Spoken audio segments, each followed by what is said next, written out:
Welcome to the Mike Litton Experience Podcast. Mike has over 31 years experience in real estate, finance, and investing. He's passionate about being a father, a teacher, a realtor, an investor, and a leader. Everyone has a story, and our passion is to help them tell it. And now, introducing the host of the Mike Litton Experience, Mike Litton. So what can you expect from the Mike Litton Experience? You can expect stories that will inspire, motivate, advice that will sharpen your focus, and expert information on real estate, finance, and market conditions. Phone call from a guy who became my sponsor pretty much just in time. And he's like, open the door, go make yourself throw up. And so that guy, that's the first time that, somebody in AA really saved my life was that day. What made him call you? Well, I had been trying to reach him because he's a guy that I had met in treatment. Okay. And I guess I just lucked out that he happened to call back at just the right time. What made you reach out to him? Oh, I wanted help. Yeah, I mean, I was a rough place. I was at that point. I was like, look, man, I can't stop drinking. I don't know what to do. Everybody's kicking me out. The girlfriend I was with, which is after the previous one, like I put this woman through just hell. You know what I mean? So luckily I came out of that. And That's gotta be rough. That's gotta be rough to feel so out of control. Yeah. That you're gonna lock yourself in a garage and take a bottle of pills. Yeah. And just be done with it. Yeah. Well, and that wasn't even the first attempt. I had a previous suicide attempt as well, which I don't remember. I tried to hang myself in the garage, and I don't remember that because I was literally blacked out. Yeah. And after that, I was in the psych ward for a couple of weeks, and I tried to talk. Just a rough night. Like, I'm okay. Yeah. The doctors are like, I'm sorry, buddy. You got to stay in here for a while. Yeah. So that that wasn't even the first one. But the reason why I bring this up is because something incredible happened to me at my dad's funeral. We have the funeral.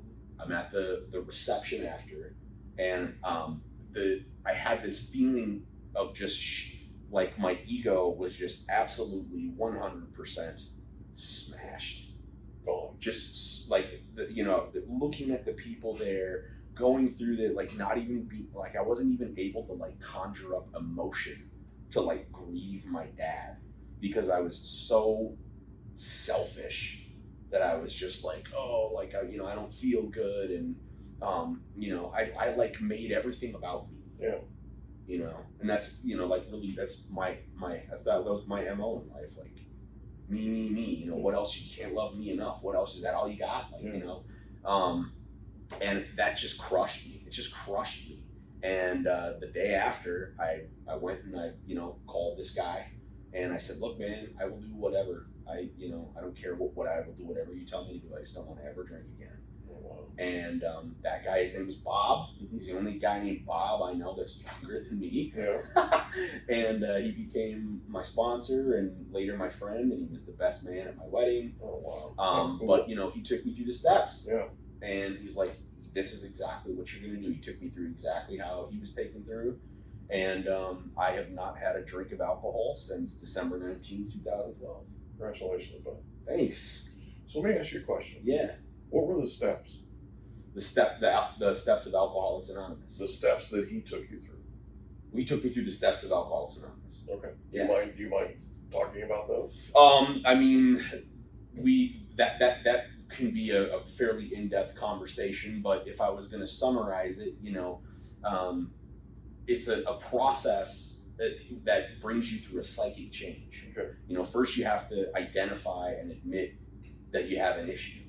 And that's really that's hard to do. It is hard to do. Nobody, it's like it says in the book, nobody wants to admit that we're bodily and mentally different than than others. Right.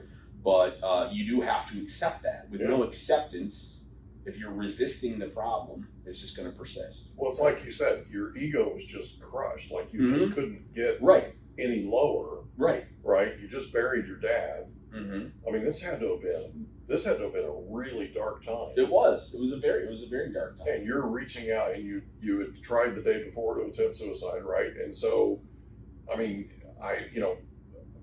thank God Bob called you when he did. Yeah, I mean, right? it's very fog. Some bits of it are very foggy and hazy, and you don't really realize, like, oh my God, like how crazy it was until you get out of the other side. And you're looking back and going, wow, right.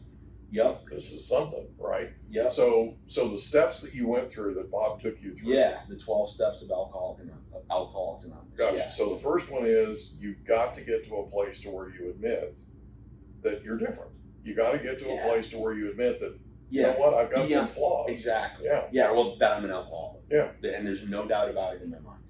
And then the next thing, you have to admit that your life is unmanageable. So I'm sitting there like suicide attempts, psych ward stays, blacking out, driving thousands of times without remembering it. Can't keep a job. Right? Can't keep a job, right? And I, interestingly enough, I managed to, I'm a psychology, I have a psychology degree. Okay. And for the first half of my schooling, I was like operating at like a 0.38 blood alcohol level. I don't know, and I aced college. I did great. Yeah. I don't know how I. Where'd you go to college? Metropolitan State. Okay. University. Okay, and that's in St. Paul? I got you. Okay. Yeah. Okay. But yeah, so unmanageable, and then you have to admit that you can't control it. Yeah. So no human power can control it. My mom can't help me. My friends can't. And you can't force somebody to. No human power is going to give you a stop. Nobody's going to save you. Right. You're going to have to save yourself. So it's got to be something bigger. It's got to be something higher. Right. And and that takes surrender. You know what I mean? So I could no longer run the show. Yeah. And so when my ego was crushed, and I went to Bob and I said, "That's it. I'm done." He said, "Okay, I'm going to tell you what to do." And I said, "Okay." And so, to your credit, you did everything that he told you. I did everything that he told me to do. Okay. I did everything he told me to do. So you go through all 12 steps, and that's back there, right? And what happens? Like, you go through all of it. This is quite a journey, right? Yeah. And the 12 steps take time. So how long? Well, how long a process was it? Interestingly enough, the 12 steps are not supposed to take time. Okay. You're supposed to get through them as quickly as possible so you can turn around and help the next person. Okay. I have a lot of sponsees, I've had people be like, well, isn't this kind of fast? And I say, look, man, how long do you want to stay sick? Yeah. We want to get you through these quickly so you can turn around and then bring somebody else through. And there's a step in there where you make phone calls and you go meet with people, right? Yeah, well, the 12 steps. You ask for forgiveness, basically. Oh, yeah. Right? Yes. Yeah, you make amends. It's a redemption thing. Exactly. Yeah. So the biggest turning point, in the steps for me was you do a fifth step with a sponsor, and you basically empty out your closet. Here's everything I've done. This is who I'm resentful towards. Here's why. Here's what they did. Here's my part in it. And you talk about all the ugly, nasty things that you've done that you are ashamed of and you wouldn't want everybody to know. Right. And when I did that for the first time, my sponsor's like, "Oh, all right, yep, oh, yep, I did that too, okay," and by being so vulnerable, and I apply this to business too, by the way, by creating a connection of vulnerability. That's what that does. When you bare your soul to somebody, and they know everything about you. That after doing that, after I was done with that, it was like this giant weight was just lifted off. I'll bet the process of doing it though was really difficult. I'll bet that was painful. It was painful to sort of. But then cathartic, right? Oh yeah. Afterwards, Oh, for sure. Oh, yeah. Right. It's it's just like you've seen the Shawshank Redemption. Uh-huh. So when Andy Dufresne is crawling through that sewer tunnel. Yeah. Right. Yeah. And it's like full of feces and all kinds of nasty things, and at the end he pops up and he's free. Yeah. It's just like that. Yeah. Sometimes you gotta crawl through the what before you reach the end, and it can be a painful journey. So yes, that was painful, but after, it was incredible. Yeah. And then the amends process, your ninth step when you go and make amends wherever possible, it did that as well. And some of those that I thought were going to be really hard went great, and some of them that I thought were going to be easy were really tough. Mind if I ask you a question? Go for it. So, I'm a big proponent of asking. I know this is going to sound, it's not going to sound foreign to you because you're in the middle of this process Right. with me, but I'm a big proponent about digging deep. Yeah. And the reason that I dig deep is people have emotions, they have hurt, they have pain, they have things that are bottled up inside. Yep. And they haven't let it out. Mm-hmm. Right? Yep. And then I'll sit with them and I'll ask them, just like I'm doing with you, I'll ask them questions, right? And I'll end up pulling things out of them that they end up, once they actually say it, it doesn't feel as big. Right. Like when it's trapped in here, it feels monstrously large. Yes. Right? Yeah. But once you actually get it out, once you actually verbalize it, all of a sudden, I mean, I can't tell you how many people have turned to me and go and say, that felt so much bigger when I was keeping it in here. Yep. Right? Yep. And now I feel a lot. So that cathartic experience that you went through, I've actually been through, not that, but I've been through something similar to that with a lot of people. Right. Where they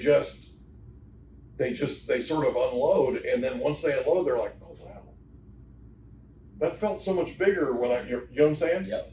Is that something you've experienced too? Because it's I mean, absolutely. it's like anyway. I just No, well, the reason, I mean, the greatest thing about fellowship, and not even just Alcoholics Anonymous, but just having somebody who I'm a big proponent of. Everybody should have one person that knows everything about it. Yeah. And I mean everything. Yeah. But the reason why that's so powerful is because, you don't know. You may say something that you think you're harboring this deep secret, and when you say it to somebody and they're like, "Oh yeah, no, that exact same thing happened to me." oh wow. And so that is like, okay, like that's a connection. Now this is a safe person, right? Yeah. Now I know I can talk to this person. This person is not going to judge me. Yeah. This person is not going to criticize me. They're not going to, cast me out. That's why the sponsor thing with AA is such a huge deal. Yeah. Right? Yeah. And Bob's sitting there and saying, you know what? I've been through that too. I Yeah. experienced that too. You know, you know what I mean? Yep. It's like, that's a huge, huge deal. That's the biggest part, I think, of AA, right? In terms of a sponsor walking you through everything. Mm-hmm. That's a cool deal, man. Yeah, it is. Okay, so you get through the 12 steps. Yep. Right? And that's back there. Yep. And this is, what year is this? Well, I mean, I got through them, end of 2012, beginning of 2013. Okay. And, yeah. Okay. But I do them every couple of years. I go back through them. Okay. So to end of 2012, beginning of 2013, you basically get through all that. Yep. You're now active in the AA process, right? Yep. So you're going to meetings and all Yep. that kind of thing, Yep. right? Are you sponsoring people? Yeah. Okay. Yeah. So absolutely. you're jumping in and helping. Yep. Absolutely. That's cool, man. Yep. That's got to make you feel good. Yeah. So I bet it made Bob feel good to help you through this process. Yeah. too. Yeah. Absolutely. How amazing. Yeah. You know? So 2013, what are you doing for a living? What are you? So in 2013, I started working, believe it or not, as a preschool teacher. Okay. And I was playing in my band, and that was the biggest thing. Once I got my head cleared, I really started applying everything, and started playing a lot more shows. We started releasing music, started going on tours. Why preschool teaching? Well, I've always loved kids. Like, I've always been that guy, like, at the grocery store where kids they're just fat. I don't know what it is, but maybe they just see me as a light, non-threatening presence, which I would hope. But kids they're attracted to whatever energy I give off. You have a cool spirit, dude. Thank you. You really do. I mean, Thank you're somebody that people want to hang out with. Yeah. Like, I'm thanks. thoroughly enjoing this. You know what I mean? Good. Like, right? Good. I mean, I know I'm we're glad. talking about painful stuff, but but you're articulate. You've got a great energy about you. I mean, it's cool. I appreciate I mean, that. I hope people get that from listening and from watching. I hope so too. So- If Mike said it, it's got to be true. Yeah. Okay? See, It's true. But yeah, so I don't know, but I've always been passionate about kids and early childhood education, things like that. And so, So what was your favorite thing about being a preschool teacher? Having 12 little people think that you are just the coolest person. Yeah. You know? Yeah. And showing them compassion and kindness and, you know. They're like little blank slates. Yeah. Right? Right. Which is scary, but it's Yeah, also, it is. It's also great, you know? But, you know, that job didn't pay very well. Yeah. And, you know. Unfortunately. Right. Unfortunately. And I always, you know, I wanted to be a therapist. Okay. I wanted to be like an LMFT or maybe a drug and alcohol counselor. So, you know, hence the psychology degree. Gotcha. But, you know, I got kind of like, I'm focusing on my band, I'm doing this preschool thing, and then I start running the daycares, the centers, the early childhood centers. Okay. So I got into like the management of it. Seems like you keep Business being development. drawn into leadership. Yeah, Right. I've always been. Even Always. before, Mhm. right, when you were in your addiction and you were managing stores and you were, Yes. you know what I mean? Yeah, I know. I've always naturally, you know, usually if I work at a place, not too long after, they're usually like, well, we want to put you in some sort of leadership Yeah, position. it's your personality, Yeah. man. It's you care so deeply, Yeah. and it's obvious, Yeah. right? And that's the magnet. That's the thing. People want to put you in leadership position because you can lead, Mm-hmm. right, from your heart. It's Yep. just, it's cool. Okay, Yeah. go ahead. I'm sorry. No, So- that's okay. So you end up running the center. Yeah. I did that, and you know, I met Still doing the band thing. Still Right. doing the band thing, and so yeah, I got to a point where I met my now ex-wife. Okay. We started, you know, we got together, and I moved really quickly and compulsively into that relationship, and I got together with her. I proposed a few months later. We got married a few months later. And then we moved out here. Okay. You know, we wanted a change, and so I ended up transferring to one of the centers out here. Okay. And So whose idea was it to move to California? mine. Okay. I always wanted to come out here. Okay. I always wanted to come out here and pursue music. You know, I got you. you know, and it's funny because on our honeymoon, I took her. You know, I was like, well, let's check out LA. I want to go. You know, I want to Okay. show it to you. And you know, she's from the Dakotas, and we got up there, and she's like, I'm not doing it. Like, Yeah. we can move out here, but I'm not living here. This place is a jungle. Right. Yeah. So we actually moved to Oceanside, Okay. and you know, so I rebuilt my band, Okay. started playing all the clubs in Hollywood, playing all the places in San Diego, going on short tours, Bakersfield, Arizona, Las Vegas, and, Okay. you know, so I'm doing all that.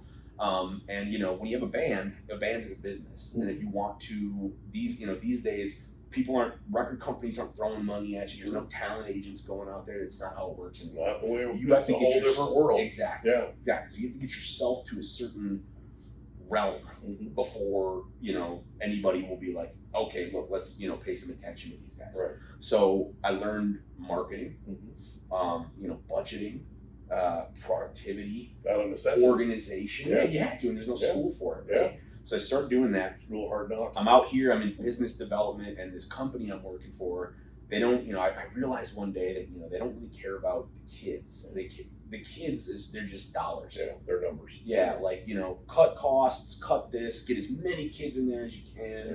you know, just do whatever. You know, so, like, the quality that the kids were getting, in my viewpoint, was tanking. Yeah. And we got this new boss, and this woman came in and just flat out didn't like me. Yeah. I think I don't know why, but, you know, and the whole time I'm talking to my sponsor about this, like, man, I don't know what's going on. There's nothing I can do to please this woman. He told me something that stuck with me to this day, and I still believe it to this day, and I've had multiple experiences. He says, Max, if God doesn't want you to do something, eventually he will make it impossible. Isn't that the truth? Right? Yeah. So I'm trying to force this path over. Right. here. Right. And I remember my third step. I'm like, oh yeah, I'm not in charge anymore. Right.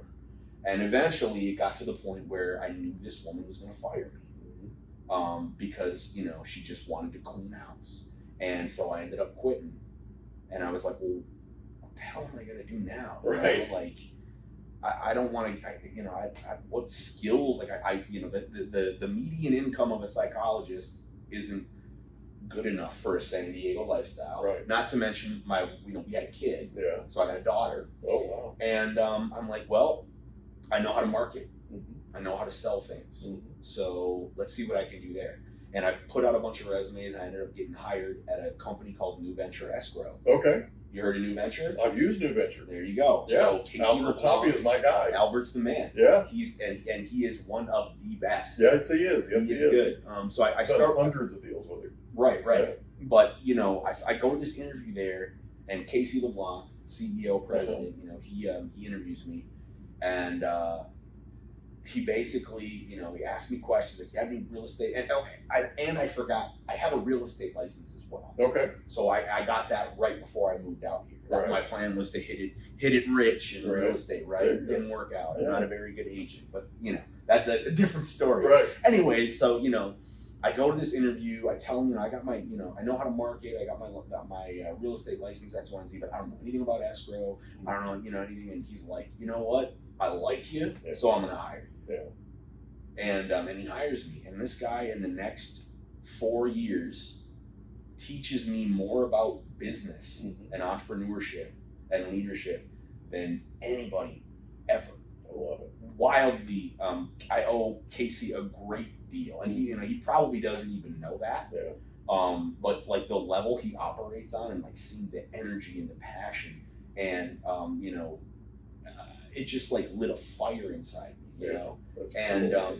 and so I was working there. I was the marketing director. That's cool. So I do that, and then on the side, I kind of start scaling up a freelance digital marketing, because it's expensive out here, right? Yeah. I guess I worked there for a while. Then I ended up leaving New Venture. I got a great offer to go work for First Team Real Estate. Okay, I know them too. Yeah. Yeah, First Team, and I worked with the product, the chief product officer. I was a marketing specialist. I worked for them for a while, still scaling up my own business. And then I had another one of those if God doesn't want you to moments, right?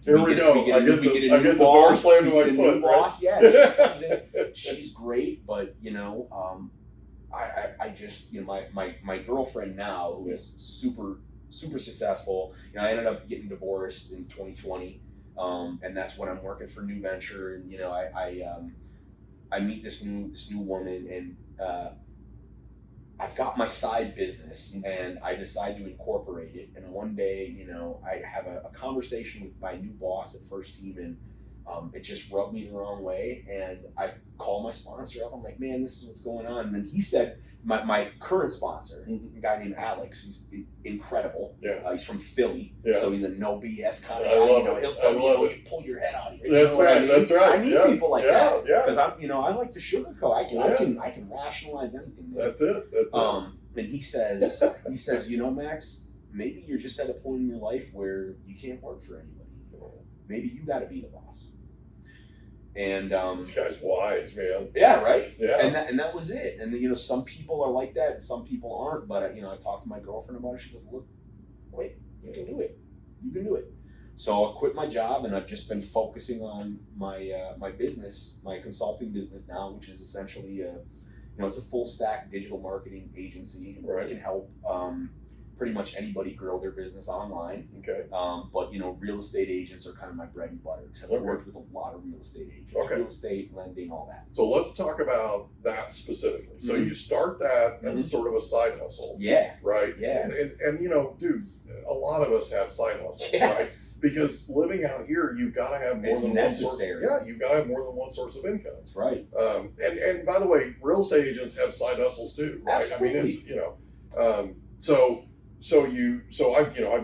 I've been in real estate for 31 plus years, right? We owned a Keller Williams office for 18 years. Okay. In Escondido. So I've been around the block a few million times, Yes. right? And I've been in those spots where I was working with somebody or working for somebody, and then somebody comes in and you're like, oh boy, right? I turned down one of the biggest opportunities ever in my life, and I'm talking epic opportunity. Okay, I was asked to be a CEO of a franchise of 12 real estate offices in San Diego. Wow. I'd never run a real estate office in my life, and they came to me and said, we want you to be the CEO of this 5-office franchise. So the current owner and founder is grooming me basically to take his spot as the CEO because he wants to go do something else. Right. Completely different, right? And none of his kids wanted to take the spot. Okay. So in the meantime, while he's grooming me quietly, privately, he ends up selling to this other franchise that has 7 offices. Now it's 12 combined, right? Yeah. And I said, you know, what's going on? Yeah, how did he break that to He goes, you're going to run all of it. He goes, don't worry, you're going to run all of it. Like, because the other guy wants to retire too. I'm like, okay. So then he sets up a meeting, and we hope you enjoyed another episode of the Mike Litton Experience. If you did, do us a favor, smash that subscribe button, tell your friends, family, and coworkers about our program, and wherever you get your podcasts, please leave us a rating. It helps us to connect with quality people just like you. And that's a wrap. Another episode of the Mike Litton Experience in the books. Reach out to Mike on Instagram at Litton Realty. Want to meet with Mike? Check out calendly.com/Rio760.